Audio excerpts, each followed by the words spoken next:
नमस्कार मंडळी, स्वागत आहे तुमचं आपल्या आणखी एक नवीन खास व्हिडिओमध्ये. आजचा व्हिडिओ हा फक्त एक साधा ट्रॅव्हल ब्लॉग नाही. आज आपण अनुभवणार आहोत महाराष्ट्राची शेकडो वर्षाची भक्ती परंपरा आणि वारकरी संप्रदायाचा एक अद्भुत सोहळा.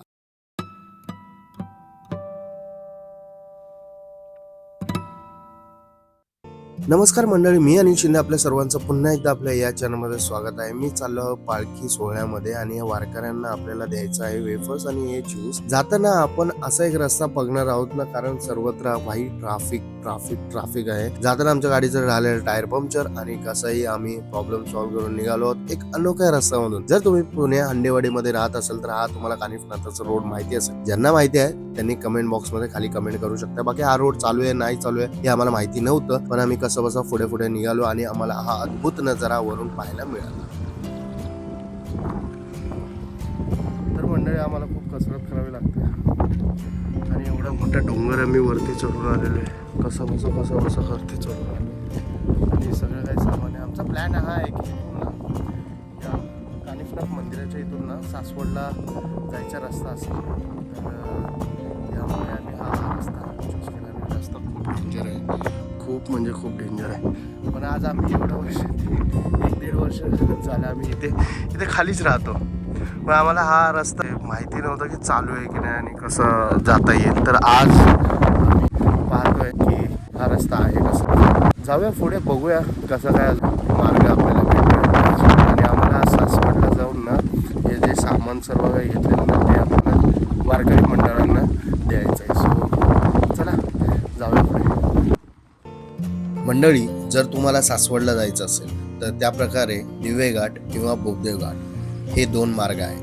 पण त्याच्या व्यतिरिक्त हा असा एक खडतर रस्ता आम्ही क्रॉस करून निघालो आहोत कानिफनाथ मंदिराच्या जवळ आणि तिथूनच हा असा सुंदर रस्ता जो पोहोचवतो आपल्याला भिवरी या गावामध्ये. भिवरी गाव हे आहे आपल्या सासवड कापूरहोळ भोर रस्त्याला आणि हा असा काही रस्ता आहे. तो दिवेघाट मार्गे माऊलींची पालखी प्रस्थान करत होती सासवड रोडला. त्यामुळे आपल्याला या रोडवरती खूप सारे ट्रक्स, बसेस, गाड्या पाहायला मिळाल्या आणि त्या गाड्यांमध्ये वारकरी मंडळी आपल्याला इथे अडकलेले पाहायला मिळाले. त्या अडकलेल्या वारकरींना आम्ही आमच्याकडे असणाऱ्या या ज्यूसच्या बाटल्या त्यांना दिल्या.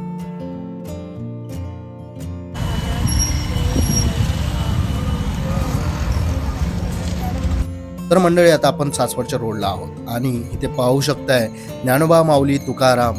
मंडळी, हे समोरचं दृश्य जे पाहताय ना ते शब्दात सांगणं कठीण आहे. कारण हजारो वारकरी हातात भगव्या पताका, गळ्यात तुळशी माळ आणि प्रत्येकाच्या मुखात एकच नाव, विठ्ठल विठ्ठल. महाराष्ट्राच्या संस्कृतीमध्ये पंढरपूर वारीला एक अत्यंत महत्वाचं स्थान आहे. दरवर्षी लाखो वारकरी आपल्या लाडक्या विठुरायाच्या दर्शनासाठी पायी पंढरपूरकडे निघतात.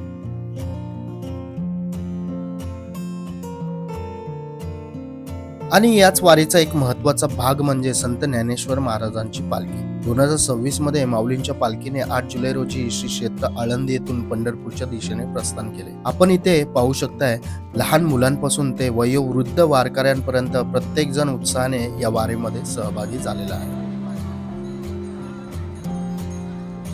ऊन असो, पाऊस असो, कितीही किलोमीटर चालायचं असो, पण चेहऱ्यावरचा आनंद आणि माऊलीवरील श्रद्धा अजिबात कमी होत नाही. हीच खरी वारीची ताकद आहे. पालखी सोहळ्यामध्ये अनेक दिंड्या सहभागी होतात. टाळ, मृदुंग, अभंग आणि विठ्ठल नामाचा गजर या सगळ्यांमुळे संपूर्ण वातावरण भक्तिमय झालेलं आहे.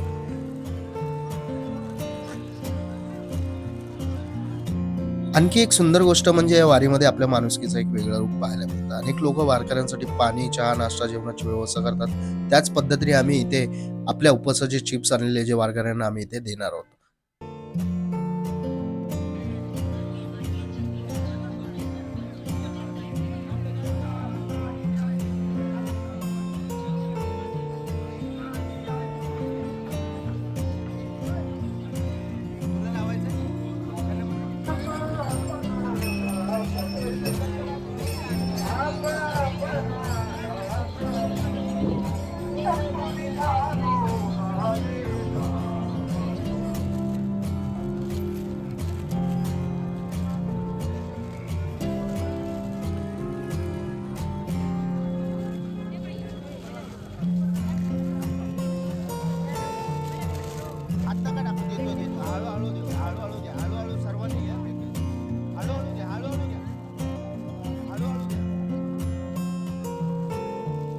कोणी ओळखीचं नाही, कोणी परकं नाही, सगळे माऊलींचे वारकरी.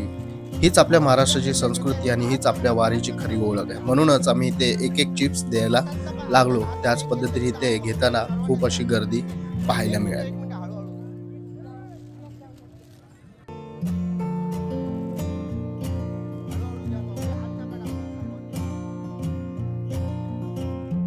एकदमच भाई सगळं संपलं फायनली.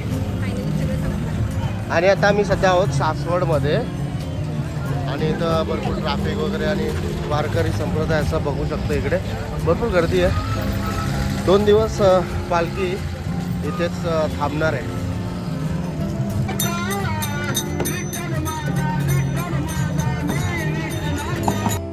मंडळी, खरं सांगायचं झालं तर पालखी सोहळा आपण व्हिडिओमध्ये कितीही पाहिला तरी प्रत्यक्ष येऊन इथे अनुभवणं एक वेगळीच गोष्ट आहे. आजूबाजूला फक्त माऊली माऊली माऊली आणि विठ्ठल नामाचा गजर. वातावरणात एक वेगळी सकारात्मक ऊर्जा जाणवते.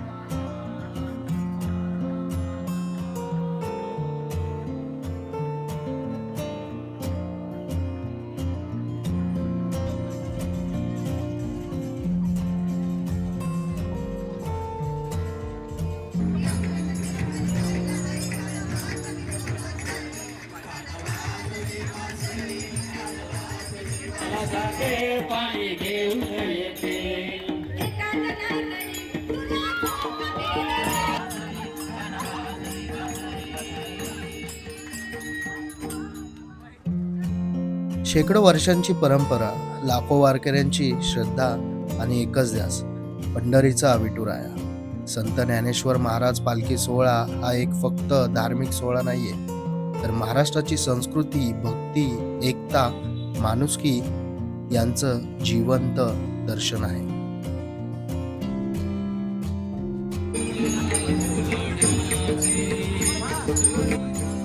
तर मंडळी, ते आता 9:30 वाजलेले. थोड्याच वेळात माऊलींच्या पालखीचं दर्शन घेणार होतो. लाखो वारकरी पायी चालत इथपर्यंत पोहोचलेले. चालताना त्यांच्या वेदना कळत, म्हणूनच पाय चोळत आपण आपला सेवाधर्म केला. त्याचबरोबर इथे गोळ्या औषधांचं व्यवस्थापन होतं. त्याचप्रमाणे वारी म्हणजे फक्त पायी चालण्याचा प्रवास नाही, तर श्रद्धा, सेवा, समर्पण आणि समानतेचा उत्सव आहे. इथे श्रीमंत, गरीब, लहान, मोठा असा कोणताही भेदभाव केला जात नाही. प्रत्येकाच्या ओठावर विठ्ठलाचं नाव आणि प्रत्येकाच्या मनात माऊलींचं प्रेम आहे.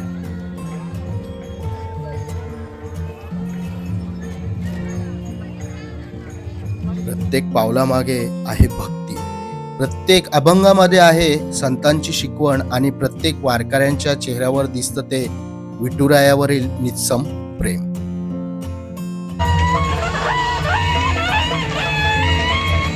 पंढरपुराची वारी आपल्याला शिकवते की जीवनामध्ये कितीही संकट आली तरी श्रद्धा, संयम आणि नामस्मरण सोडायचं नाही. संत ज्ञानेश्वर, संत तुकाराम, संत नामदेव, संत एकनाथ आणि अनेक संतांनी दिलेला हा भक्तीचा वारसा आजही लाखो लोक जपत आहेत. जर तुम्ही आजपर्यंत वारीचा अनुभव घेतला नसेल तर आयुष्यात एकदा तरी नक्की या. हा फक्त प्रवास नाही तर आत्म्याला समाधान देणारा एक दिव्य अनुभव आहे.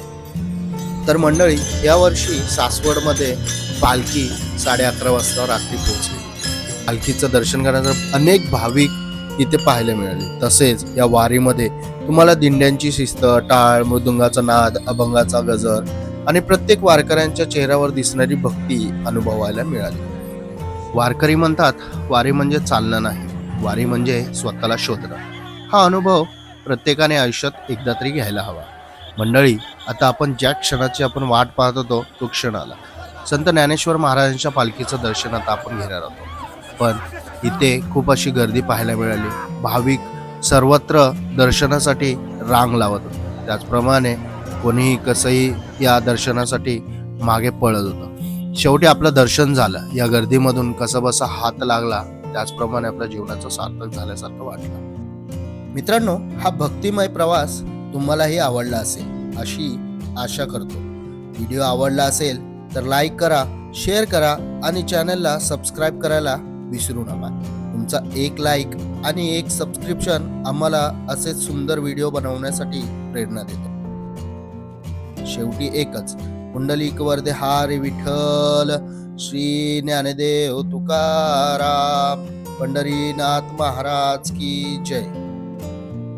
तर भेटूया पुढच्या व्हिडिओमध्ये. तोपर्यंत ta-ta bye, take care. Ramkrishna Hari.